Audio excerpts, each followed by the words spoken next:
Good afternoon, class. My name is Megan Foley, and I will be doing an informative speech on adequate sleep. This is for the Fundamentals of Public Speaking class at Stanford University at the Orange County campus.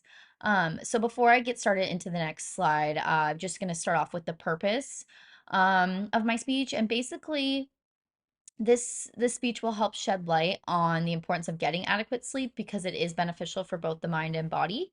A lot of us, I think, when we do get a lack of sleep, can feel irritable, restless, and just our mood starts to go down. And this can all be due to lack of sleep.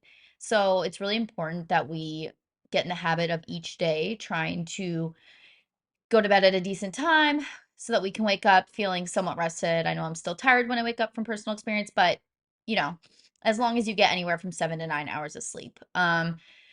I know also from personal experience, I work with children, and it's very evident when they get a lack of, when they are the next day, like when I'm working with them or, taking care of them, when they haven't gotten enough sleep. They by midday are crying, whatever it is, extremely tired, snappy, and it's amazing what just them getting more sleep than what we do really does for them each and every day. So prioritizing sleep is very important, and I think understanding some of what I'm explaining, the sleep cycle and all that, will be really beneficial as well. So in the next slide, I will be discussing the sleep cycles. So the cycles of sleep, which is a chart by Chi that was in 2020, and then the 4 stages of sleep right here, and there are 4. So basically, sleep is not, according to the start card, sleep is not uniform.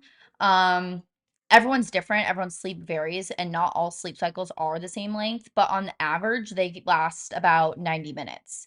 Um, it is normal for them to change, like I said. So one night it could be different compared to the next night of when you're in, say, stage one compared to transitioning into stage two. But they claim that they tend to fall between 90 to 120 minutes once you're going from stage one to stage two.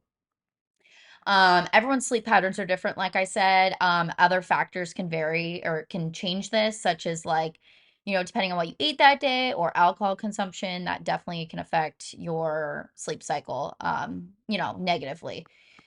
And so I'll start out with stage one. So right here, this can also be referred to as N1, and this is when the person first falls asleep. And this stage lasts anywhere from like 2 minutes to 7 minutes. And this is when the person just starts to fall asleep. And during this stage, there's body movement still, there's periods of brief movement, and then light changes in the brain occur, and this is when your body starts to finally unwind. Um, it's easy to wake someone up in this stage. It's still light sleep, so considered a lighter sleep where you can still be disturbed, and any type of noise can distract you or wake you up. Um, but as you transition from stage one into stage two, which is known as N2 as well. This is where your muscles start to relax, your breathing slows, your heart rate slows down as well, and the brain waves show a new pattern, and eye movement starts to stop. So there are short bursts of activity that help resist being woken up by the external stimuli. But you are starting to fall into a deeper sleep, and this can last anywhere from 10 to 25 minutes. And that's once again just kind of on average, roughly. Um, and a person typically spends about half their night or half of their sleep time in N2 sleep. Then as we're going to jump into, sorry, I'm just going to N3. This is known as a deep sleep. So you are definitely, you're not going to get woken up as easily. They claim it's a lot harder to wake someone up in this phase. Your muscle tone, your pulse, all those things change and they decrease a lot, and your body starts to relax.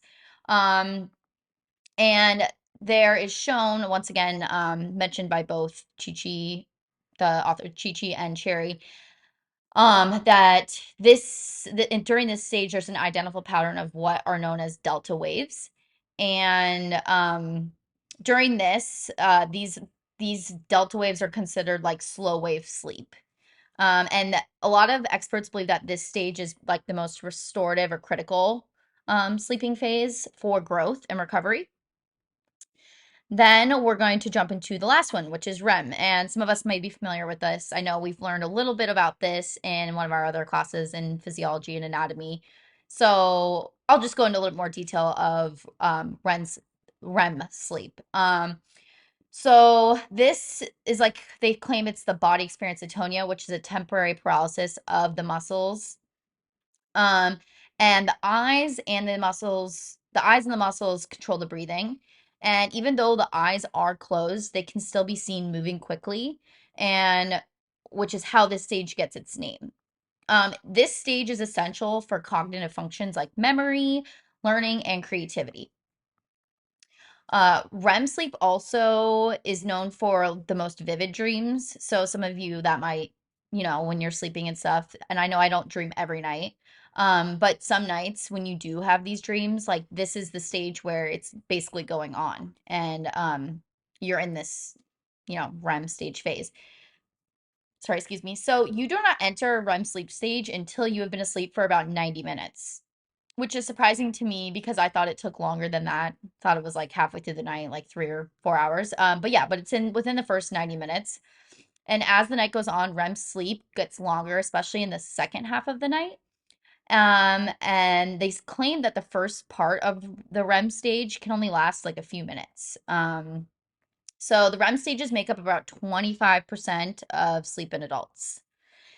And basically in this cycle, this cycles of sleep diagram. This is similar. This just shows you kind of the increasing and decreasing levels at each stage of what's happening during REM sleep, and how just like the different movements and what what stage controls what and how it all works while we are sleeping throughout the night. So it's pretty interesting. Then I will head to the next. So yeah, in this next slide, I will be discussing the benefits of sleep. And here I mention, and this is from another article that I found, talking about a good night's sleep. That's the title of it by the author of The Last Name Says in 2023. And then in this diagram, also talks about the benefits of a good night's sleep. And that was an article that I found that was written in 2021. So the benefits, it helps you there's cardiovascular health involved, immune function, physical health, and mood regulation here, as I had listed in bullet points. But basically, um, with your immune function, the more sleep you're getting and the better sleep you're getting, your immune system's going to be better. Like I find, when I'm getting less sleep, when I'm stressed and have a lot going on, and I've gotten like what 4 hours of sleep, I get run down and I get colds, I can get the flu, sore throat, any type of thing, and my immune system does go down. So the more sleep you're getting, the more it's going to help your immune system function and work properly. As far as physical health goes, your physical health, well, I've talked about it before, but like working out and that type of thing, you'll have more energy to be able to do the things you want to do during the day that might be require physical activity. And sleep helps you recover and do it all over again the next day. So it's really good for you for your physical health as well. Your mood regulation, sufficient sleep does improve your mood, sorry, resilience to stress, and also um basically just helps with like keeping your mood enhanced for longer periods of times. It also reduces anxiety, depression, and other psychiatric conditions. Your mental health can definitely go down as your sleep gets worse, and if you're getting into the habit of sleeping less more and more, it's definitely going to start to affect a lot of different things throughout your body. And in this diagram by the benefits of good sleep, it just shows, that sleep can help improve memory, better mood, improve physical health, restored energy, as I mentioned before. Another factor that I meant to bring up is weight management. Sleep plays a really crucial role in regulating appetite hormones and promoting healthy metabolism and reducing the risk of obesity. I did read and researchers state that, less sleep can actually there's a statistic that states that it can increase your chances of, gaining weight and becoming obese. So that's something to keep in mind as well as far as sleep goes. Um, Basically, sleep as well as it comes to like being in school and academics, like it helps increase your cognitive abilities. It helps you focus and concentrate. I know when you get less sleep, you have a hard time like remembering what you just read, and being able to concentrate and actually retain the information that you are learning. So that's another reason it is super important. But the mental health aspect of it, it is scary that after a while, like disorders can creep up and start, and you can get other types of conditions that can develop due to lack of sleep. So it's really important that you implement that schedule. And I'm going to talk about that next slide, trying to figure out ways to get enough sleep each night. Okay, so in this slide, it's tips to improve sleep. And so in this first diagram, which was by Revolution in 2022, this is a diagram on the bedtime routine, which shows like, putting your phone away, having an alarm clock, shower, um, a book, a bunch of different diagrams. But I'll start off with the phone. The phone is a huge distraction. So if you can put a limit on how long you're using it at night, that will be really beneficial, because I know we can all find ourselves, scrolling away for a while, and before we know it, 2 hours has passed. So limiting the use of time on your phone. Hot showers are also a really good way to unwind at night before you go to sleep. Hot tea is another one, which I am a big fan of. There are, certain types of tea you can buy that research says like, they do really help you get in the relaxed state and get yourself ready to fall asleep. This is a good way to like get yourself on a good schedule by having something warm, staying away from caffeinated drinks. Another one is reading. Reading, whether it's just for like 5 or 10 minutes, that's another good way to help get yourself to go to sleep at night and relax. And another one is creating like an environment, like having your room dark, having little light. A little light's fine, but having it somewhat dark, because there is like with melatonin and everything, there are studies that having a darker space that you're sleeping in does help you fall asleep quicker, and it is beneficial to stay asleep as well.